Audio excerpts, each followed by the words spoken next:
Hello, people of the internet, and Hello. welcome to another review here on Pez of the Mind. I am James Phoenix. He's Chris the Vole, Hello, people. and today we are here to review the latest DC Universe animated movie, The Death of Superman, Yep. which is, of Or course, an adaptation of the comic storyline there, of the same name. and there it is without all the library crap on it, Yes, precisely. including a nice slip cover. Nice. And yes, it did include a digital download, Nice. so it's also on here.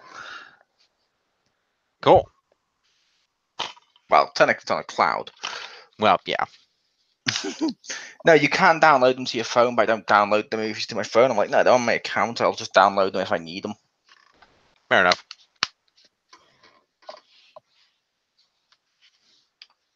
Anyway, yeah, this is a good movie. I haven't quite seen it. My understanding is it's not really necessary to have done it. My understanding is that this is technically a continuous universe in some of these animated movies, and I got that impression from the beginning of this one, the way the way Superman was talking to Flash and Cyborg, but it wasn't really necessary to enjoy this story as a standalone, and I thought it was really good. I did think they did a really good job making out what a threat Doomsday is and showing him, take out all the different members of the League and then take Superman to his absolute limit and, of course, beyond. So I thought they did a really good job representing that character. I like how they worked Lex Luthor in and they had him try to take him down with a robot suit. Yep. A lot of great stuff in here. I think they did the drama well. They did the emotion well. I like how they had this subplot of he has to figure out how to tell Lois that he's Superman. I thought that was really cool. Yeah, I will say the continuity of these films is a little weird. Is it? Well, you got these ones, like this, which is cool, and they're all since, what the hell's the name of it now? Since the film after Flashpoint. Mm-hmm. But then, and I got the film here, just pulling it out. There it is, that one. This film, which is in the same continuity, suddenly references Flashpoint. But which means not all of Flashpoint. It was the yellow, the reverse Flash, I should say. Right. The reverse Flash from that movie travelled into there, but yet the movie itself isn't in continuity. Which is weird, because that should have been the starting point to start the universe, because it makes the most sense, because literally all the movies afterwards are based on New 52. Yeah, which is... Don't get me wrong, some of them are just their own movie, but they started basing the designs and everything on New 52, so it's like, you've done Flashpoint, which started New 52. Yeah, I've read some comments online from the creators, like some of them were saying, oh no, it's in Flashpoint's in continuity, and some were saying it wasn't. There seemed to be a debate among the creators themselves as to whether that movie was in continuity. According to nearly all the creators, and according to Warner Brothers and the head of DC, it is not. Okay. So I don't know where you read that. Because most of them are like Flashpoint wasn't. Literally, they made a big deal about when the first Justice League, or what was it? Justice League some War, I think it was, when it first came, or something like that. It might not be War, but one of them, the Justice League movie, when it first came out, they made a big deal, and on the cover it says the first in the new line of DC animated movies. They literally hyped that up. Fair enough. Yeah. Which, yeah, so it's weird that Reverse Flash suddenly then appears in the movie from there, but he mentions he's been phasing through dimensions, and so I'm like, okay. Okay. Because he has to keep vibrating or he'll die. Yeah, because the universe still has a bullet. Yeah. Because he still has a bullet, and if he has to keep vibrating or he'll die, and you're like, what the fuck is this? This is weird. Well, if he's vibrating that much, can't he reach through his molecules and like pull the bullet out? Apparently he can't because of how it's touching his brain. Yeah. Or whatever reason they gave. Because obviously if he's having to phase and it's making the bullet go with him like it does his clothes. True. So I'm like, okay, that's interesting.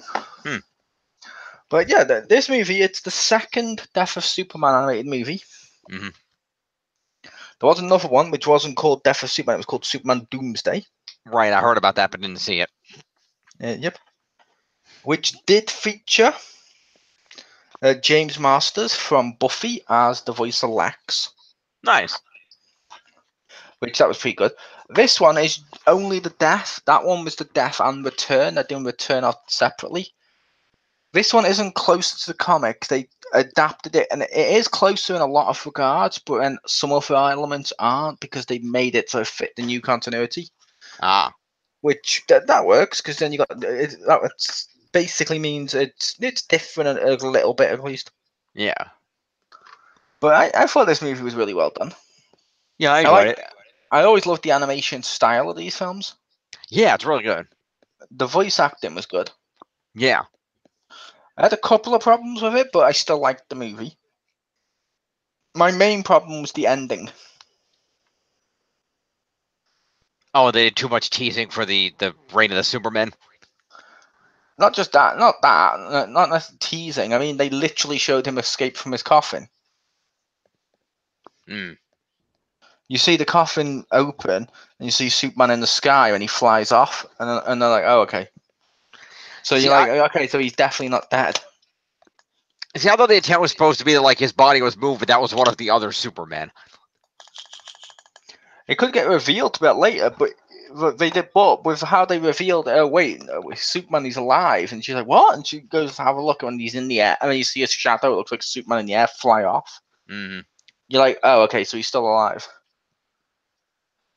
Which I argue they could have done it in like the live action movie that did the Death of Superman, but when Batman vs Superman, where they could have had the dirt move or something like just subtle. That was not subtle. That was like suddenly boom. Okay, so now I know. Yeah, I was just like, oh, maybe that's the Eradicator or something. I wasn't sure, but could just be the real Superman. I suppose we shall see. No, like I just said, no, we'll wait and see. Like I literally just said, they might retcon it to be out later, but they even drew it with the same design as Superman, not the differences in uniform as the other one. Okay. Thus, it's spoiled because obviously he's going to return reign of the Superman.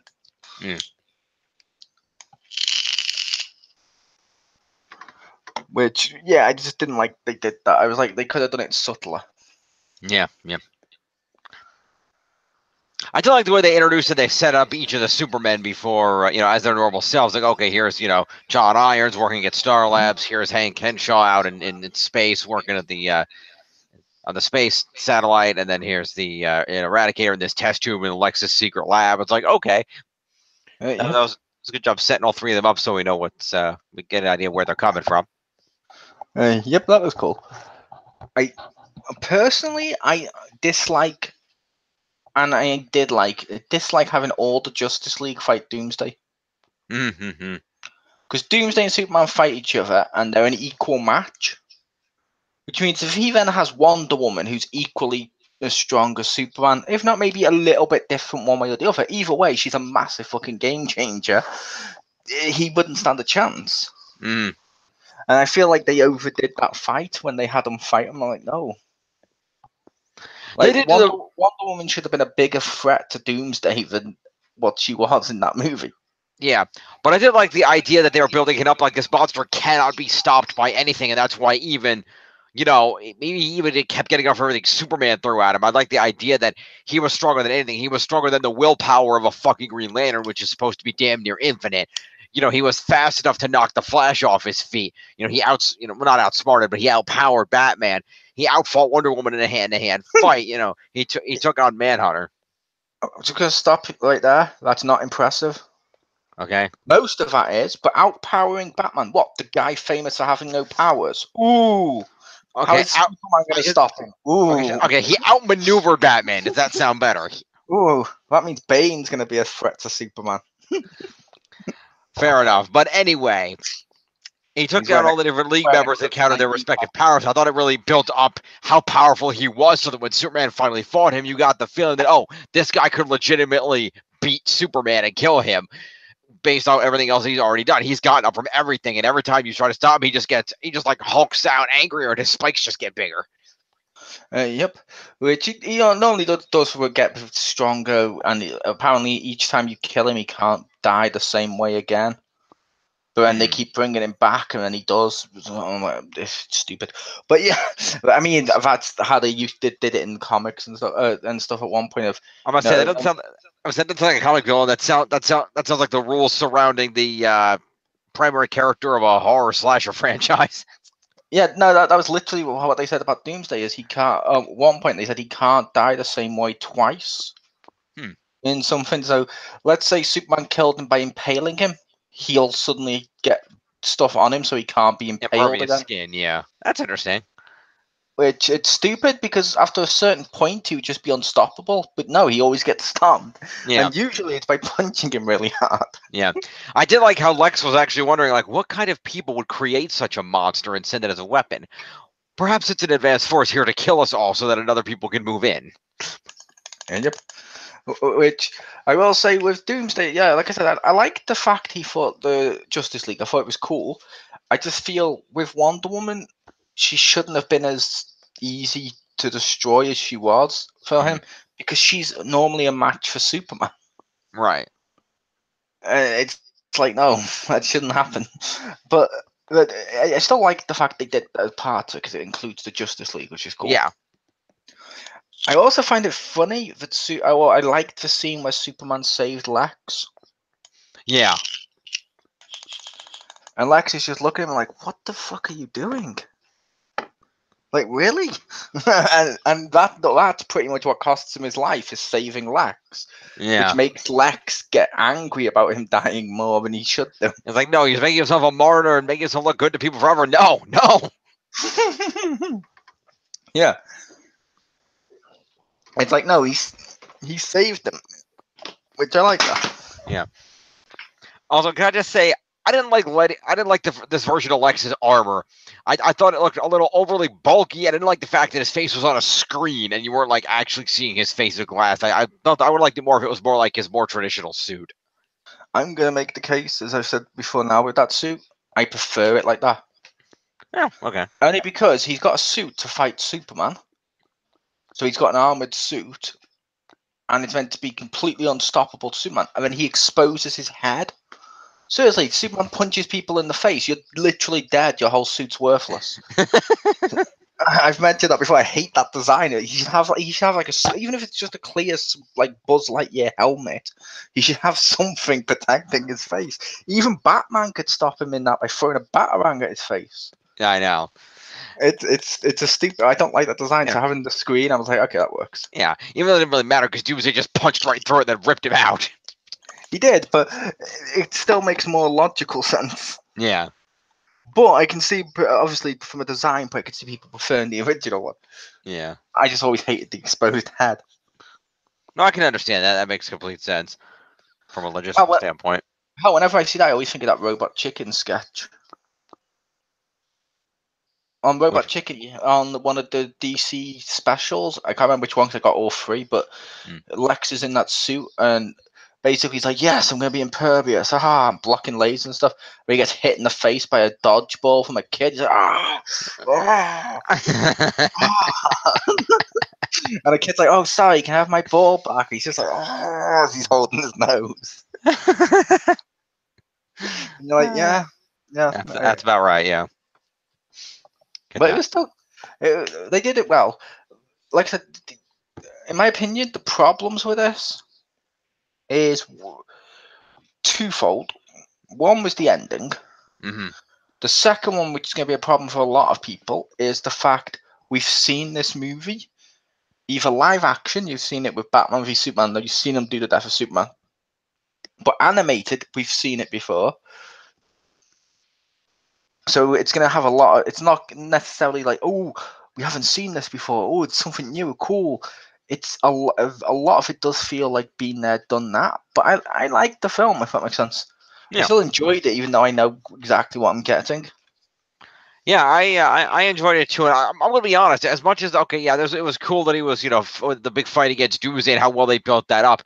I almost was more interested in the side plot about how, seeing him trying to balance his life and about figuring out, I really want to get serious with Lois, and not really sure what to do about it. And just, he asks the Flash, like, Flash, does Iris know about you? Oh, yeah, I told her ages ago.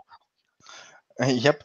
Yeah, that's something they added to that movie for the reason of, obviously, to give it more from the comic. They added that instead of being in the comic due to the fact they wanted it to feel more emotional. Like the Killing Joke added the Barbara subplot so that when she gets shot later, it should matter more. Right, that makes sense. Which I agreed with both changes. Some people didn't. I agreed with both of them. Yeah, so it really did a good job humanizing Superman, so the audience really did, care not just about it's Superman, it's a hero that we love, but also it's Clark Kent, it's the guy. We see his weaknesses of something trying to tell Lois and not being sure and trying to balance that life, and we see the other side of him and know that while he may be a Superman, he's also just a man. Yep. He's a real man's man. Yeah. I also really love the comment when he's fighting Diana in the simulator. And they had this conversation about what they refer to each other as at the field. And she's like, well, you call me Diana, but that's what you want to be called. You want to be called Superman? Yeah, she gave it to me. It's like, aw. Yep. Which I thought was cool. And I feel like they touched upon in there, which I feel is a little bad in the same regard, as they did seem to touch upon Wonder Woman Superman romance from the New 52. But they haven't really shown that in a movie yet. No. Therefore, it's more like, oh, okay, are they going to get together? The way they were talking, it sounded like they already were at some point.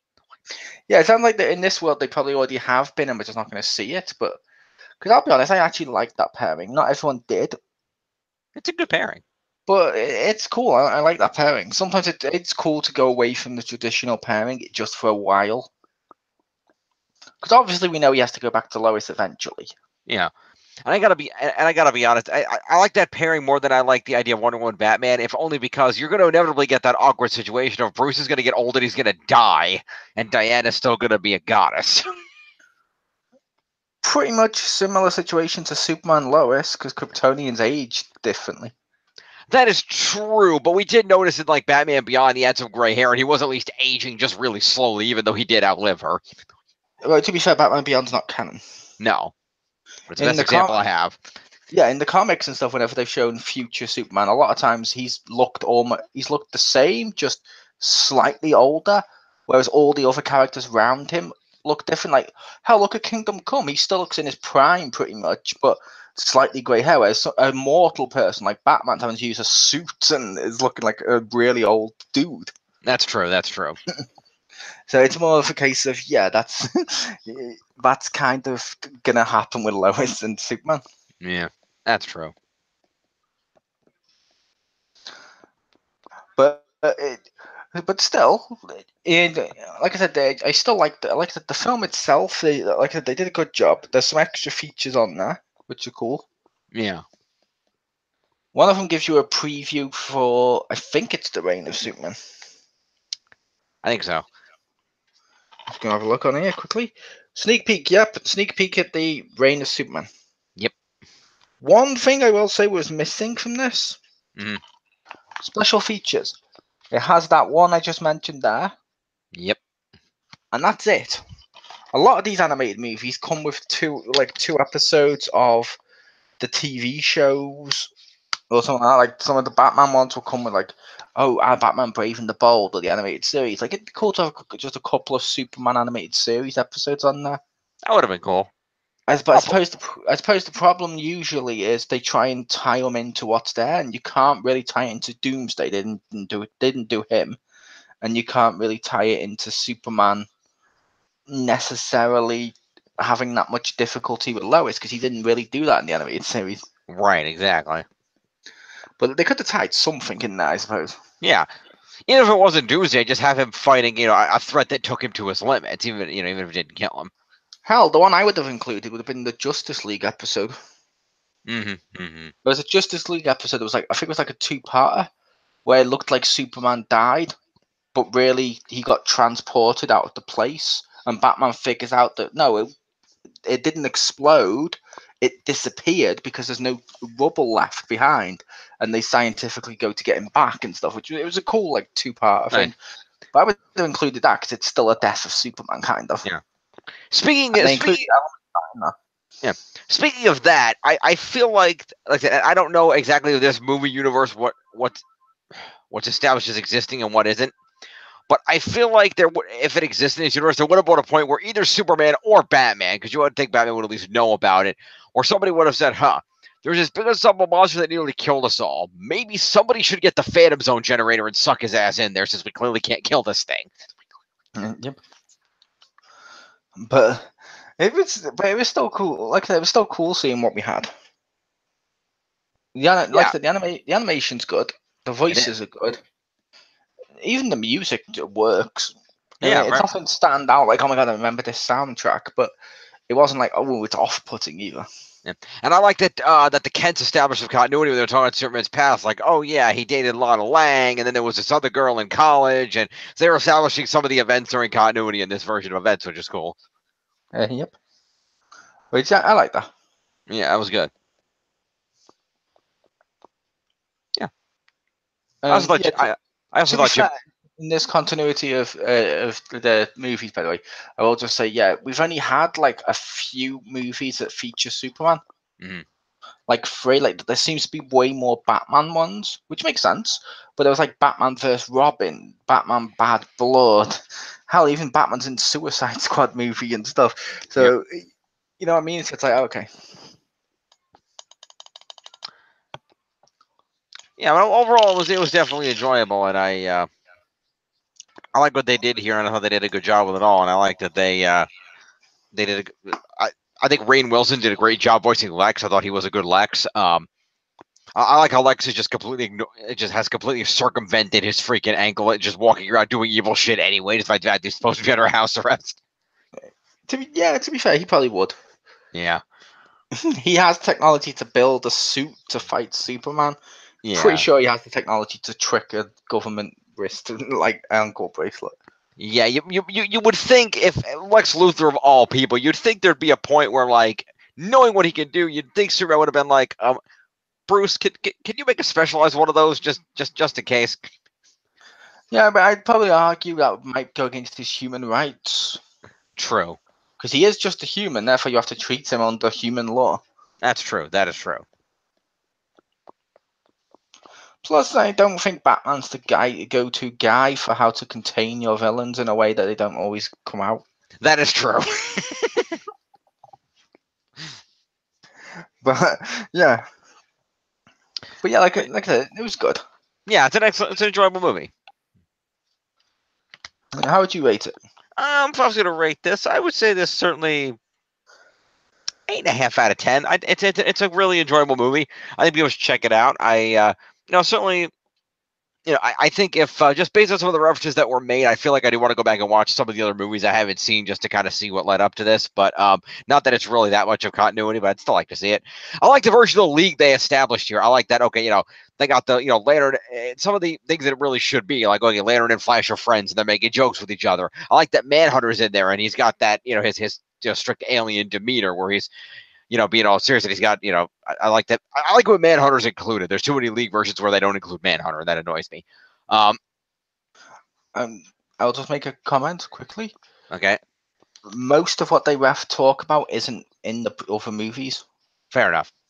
It's more to give a fleshed out world for this universe. Like, okay, some of these events have already happened. Gotcha.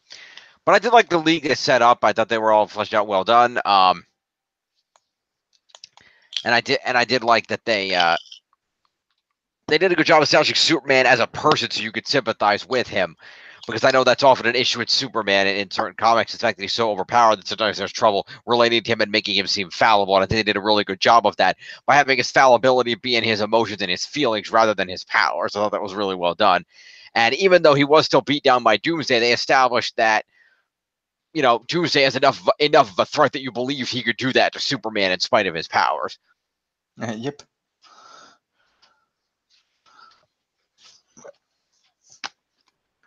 Okay. Well, I wasn't sure if you'd finished. Yeah. Yeah, no, it's an overall good movie, and I think people should go check it out if you get a chance. It's available for purchase or for rent where movies are available.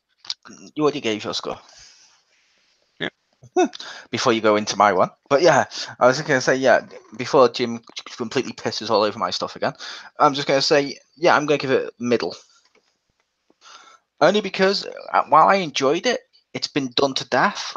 There's already an animated Superman, Death of Superman. A lot of people are going to be. If you're fans of DC, I don't see why you wouldn't watch the animated movies. They're the best thing going. You can't call yourself a fan and not watch the animated movies. It's stupid. And that one was literally basically Superman's Doomsday. It made a big deal when it came out.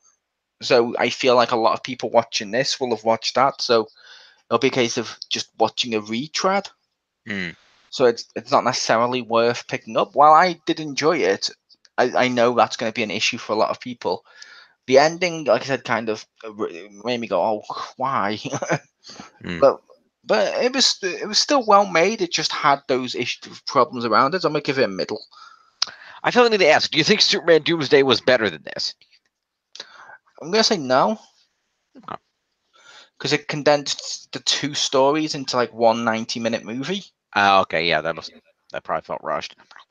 So some of it did feel rushed and stuff, but the fact they already touched upon it and already did it just makes you go no.